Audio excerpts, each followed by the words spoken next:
Attention, certaines histoires peuvent heurter la sensibilité des plus jeunes. Bonjour à tous et bienvenue dans le monde mystérieux de Griffiths. Avant d'embarquer dans ce nouveau voyage horrifique, je tenais à vous remercier sincèrement. Grâce à vous, la dernière vidéo a atteint 1200 vues et pour moi, c'est un immense tremplin. Votre soutien et vos abonnements nous motivent à vous offrir un contenu toujours plus immersif et qualitatif. Préparez-vous car cette première vidéo vous réserve quelques surprises. Bonnes ou mauvaises, je vous laisse en juger. Tom et Alex étaient amis depuis toujours. Ils avaient grandi ensemble, partageant une passion pour les explorations urbaines et les mystères. Tom, cependant, avait toujours eu une fascination étrange pour le paranormal, hérité de sa grand-mère, une femme superstitieuse qui prétendait avoir des dons de médium. Tom n'avait jamais cru à ces histoires jusqu'à maintenant. Un jour, après une sortie au parc, Alex montra une photo à Tom en riant nerveusement. Hé Tom, regarde cette photo. C'est quoi cette chose derrière toi? Tom prit le téléphone. Derrière lui, flou et étrange, une figure sombre se tenait là. À y regarder de plus près, c'était Lipoutou, ce Pokémon inquiétant. Un frisson parcourut son échine. C'était sûrement un bug, rien de grave. Il essaya de sourire mais une sensation désagréable le rongeait. Pourtant, un détail le troubla. Lipoutou avait toujours fasciné Tom, en raison d'une histoire que sa grand-mère lui racontait. Selon elle, un démon ancien avait pris la forme de ce Pokémon pour tromper les âmes innocentes. Enfant, Tom avait toujours rejeté ces récits comme des superstitions délirantes, mais maintenant, cela semblait différent. Les jours passèrent et chaque fois qu'on prenait une nouvelle photo de Tom, Lipoutou apparaissait, plus proche à chaque fois, son visage figé dans un sourire froid et inhumain. Inquiet, il en parla à Alex, qui lui aussi commençait à être mal à l'aise. Tom, c'est bizarre. Je crois que je devrais consulter quelqu'un. Ce truc te suit dans toutes les photos. Une nuit, Tom fit un rêve étrange.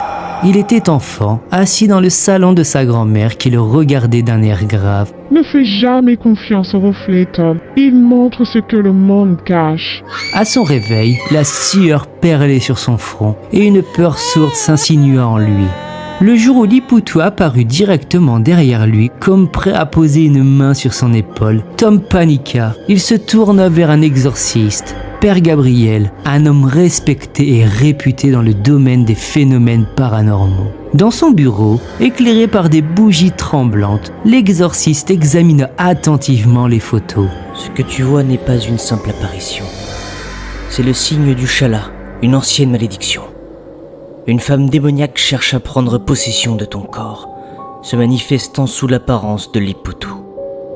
Terrifié, Tom demanda comment s'en débarrasser. Père Gabriel proposa un rituel coûteux mais prometteur. Déterminé à se libérer, Tom rassembla toutes ses économies, sollicita l'aide de sa famille et emprunta pour payer la somme nécessaire. Le jour du rituel, l'exorciste entama des incantations dans une langue ancienne. La pièce devint glaciale, les ombres semblaient se tordre et des murmures résonnaient dans l'air. Tom sentait le souffle du démon tout près, mais après de longues minutes de prière, tout redevint calme, le silence enfin. L'exorciste déclara « C'est terminé. Elle ne te tourmentera plus. » Tom, épuisé mais soulagé, sentit un poids disparaître. Les années passèrent et aucune trace de Lipoutou ne refit surface. Tom rencontra Chloé, une femme formidable, et ensemble, ils fondèrent une famille avec 2 beaux enfants. Leur vie était parfaite. Pendant 10 ans, Tom n'entendit plus jamais parler du démon ni de cette maudite créature. Un soir, alors qu'ils étaient assis sur le canapé, Chloé proposa en riant « Tu te souviens de cette vieille histoire avec Lipoutou? Quelle folie !» Tom sourit, se sentant enfin libre. Oui, ça paraît si loin maintenant, on peut en rire finalement. Chloé attrapa son téléphone et suggéra « On prend une photo pour immortaliser ce moment ?» Ils prirent une photo ensemble, tout sourire. Mais en regardant l'image, Tom sentit son cœur s'arrêter. Chloé n'apparaissait pas. À sa place, Lipoutou était là, son sourire sinistre figé. Ses yeux noirs fixant Tom, comme s'il attendait depuis toujours ce moment. Tom, tremblant, laissa tomber le téléphone au sol. Chloé tourna lentement la tête vers lui et dans un murmure glacial, elle dit « Tu pensais vraiment que c'était terminé ?»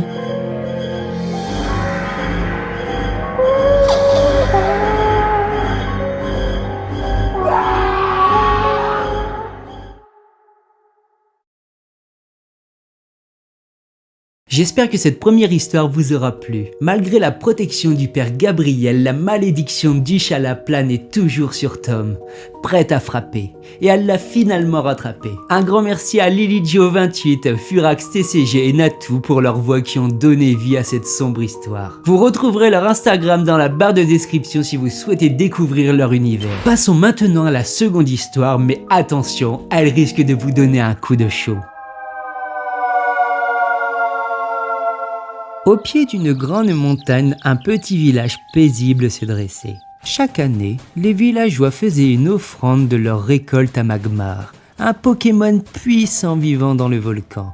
Ce rituel, respecté par tous, protégeait le village des éruptions volcaniques. Sarah, une jeune femme pleine de vie, vivait là avec son mari Romain et leur fils Gabriel. Leur maison était pleine de rire et les soirées se déroulaient autour de contes et de jeux. Gabriel, avec ses yeux pétillants de curiosité, était le rayon de soleil de la famille. Mais cette année, une ombre planait sur leur bonheur. C'était le jour de la récolte et Sarah avait oublié de faire l'offrande.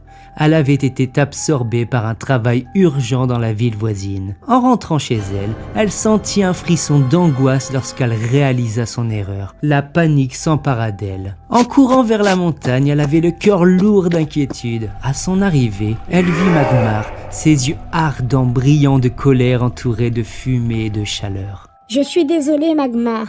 Je n'ai pas voulu t'offenser. » supplia Sarah, la voix tremblante. Le pacte est rompu. Un sacrifice est nécessaire. Résonna la voix puissante de Magmar comme un coup de tonnerre. Le sol vibrait sous ses pieds et l'angoisse de Sarah grandissait. « Prends-moi, mais laisse mon mari et mon fils tranquilles. » Non, ce n'est pas à toi de choisir. Je prendrai l'un d'eux. Répondit Magmar. À cet instant, deux silhouettes apparurent dans les flammes. Romain et Gabriel, leurs visages étaient déformés par la douleur. Et Sarah sentit son cœur se briser en les voyant. Gabriel, son petit garçon, luttait pour échapper à la chaleur brûlante qui l'entourait. « Maman, aide-moi !» hurla Gabriel, sa voix résonnant de terreur. Ses yeux grands ouverts, pleins de peur, cherchaient désespérément sa mère. La chaleur l'enveloppait, sa peau commençant à se fustiger sous l'effet des flammes. « Choisis vite !» ordonna Magmar, sa voix grondante faisant vibrer l'air autour d'eux. Le cœur de Sarah se déchira.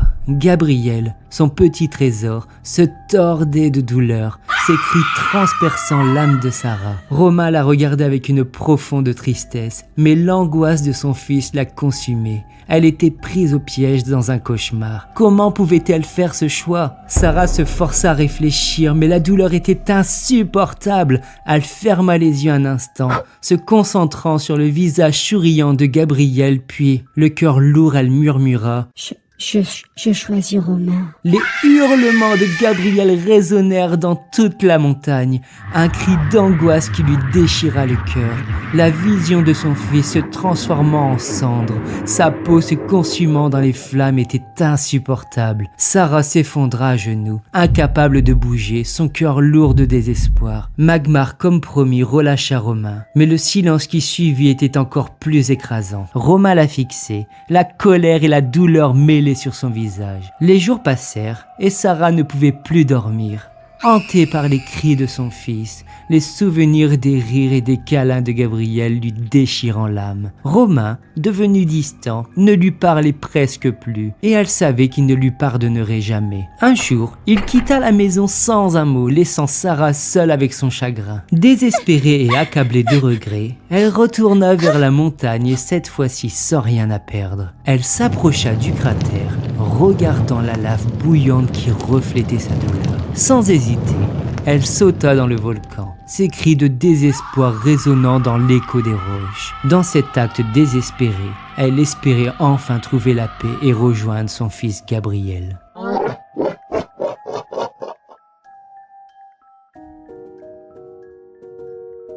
Dites-moi dans les commentaires ce que vous avez pensé de cette seconde histoire. Sarah, accablée par la perte de son fils, a préféré rompre son existence, espérant le retrouver là où les vivants n'osent s'aventurer. Pour ceux d'entre vous qui sont restés jusqu'ici, j'ai un petit bonus, une ouverture spéciale des boosters Pokémon Trick or Treat comme lors de la dernière vidéo. C'est parti!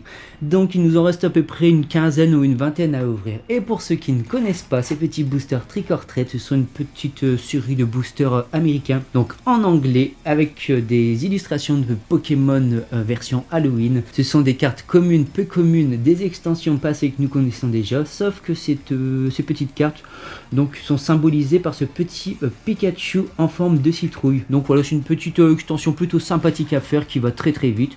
Et donc je vous laisse découvrir ça avec moi et nous allons commencer donc cette petite ouverture. C'est parti. Donc très simple, c'est des petits boosters de 4 cartes et nous avons une holographique assurée dans chaque booster. Et donc vous voyez, comme je vous l'ai dit, le petit Pikachu en citrouille. Donc on est parti avec Lugulabre, un petit Pikachu en holographique, des Céliandres. Et non, c'est même pas 4 cartes, c'est 3 cartes. Donc ça va aller très très vite les amis.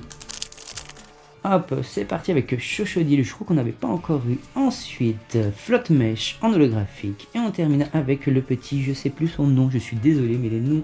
Quand on voit les Pokémon en nom anglais, c'est pas facile forcément de retenir. Hein. Hop là, donc tête d'effeur si je dis pas de bêtises. Ensuite, le petit Mimikyu. Donc pour ceux qui n'ont pas vu l'histoire de Mimikyu, je vous laisse aller sur ma précédente vidéo Creepypasta, vous retrouverez une histoire sur Mimikyu qui est vraiment extraordinaire. Et on termine avec un petit Coiffeton.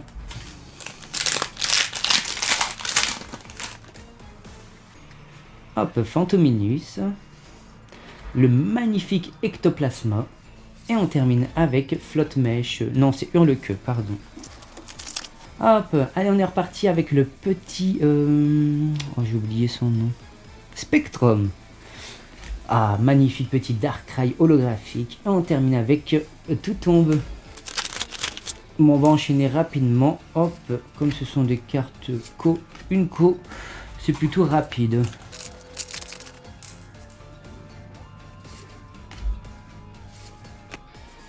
Je pense qu'avec un display de bundle Trick or Treat, normalement on peut finir facilement quand même l'extension. Je pense, je vous dirai ça sur mon Instagram, donc n'hésitez pas aussi à me suivre sur Instagram. Mais je pense que facilement on peut compléter l'extension avec un bundle. Donc petit bundle c'est ça, hein, donc c'est carrément un display en fait du coup 35 mini packs. J'espère en tout cas que votre Halloween s'est bien passé, n'hésitez pas à me dire dans les commentaires comment ça s'est passé et surtout en quoi vous étiez déguisé. Parce que comme vous le savez, c'est une de mes fêtes préférées, donc ça m'intéresserait vraiment de savoir ce que vous avez fait. Donc lâchez-moi tout ça dans les commentaires les amis. Hop là. Bon bah voilà, donc rien d'extraordinaire dans ces petits packs, hein. Pas forcément d'ultra rare ou autre, c'est vraiment une petite collection comme ça de chill à remplir. Et moi je trouvais ça plutôt sympa de le faire pour Halloween. Et donc petit clin d'œil à nos amis Passion Pokémon qui nous avaient justement fait découvrir les petits boosters Trick or Treat l'année dernière sur une de leurs vidéos spéciale Halloween. Donc Pikachu, hein, c'est une des cartes phares par contre de cette petite extension Trick or Treat et je crois que c'est déjà la 3e qu'on tire les amis. Donc plutôt pas mal. Oh, et Ectoplasma également. Incroyable cette petite carte aussi. Darkrai également, magnifique. Allez, ça se termine les amis, plus que 5 petits boosters. Oh, on s'est un petit peu spoil là.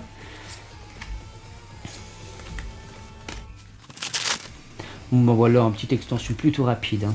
Mais super sympa. Voilà. J'aime bien cette petite tête de Pikachu en citrouille. Je trouve ça plutôt sympa. Dommage que nous les ayons pas en français, ça aurait été juste formidable. Mais peut-être qu'un jour nous les aurons. Je pense que c'est fort possible qu'un jour nous fassent les Trick or Treat en français. Hop là, sachant qu'Halloween prend de plus en plus de place en France, donc pourquoi pas. Allez, dernier booster les amis. Hop là, c'est parti. Et voilà. Merci d'être resté jusqu'à la fin. Profitez bien de votre jour férié et n'oubliez jamais de vous méfier de ce qui pourrait rôder dans l'obscurité. Ciao.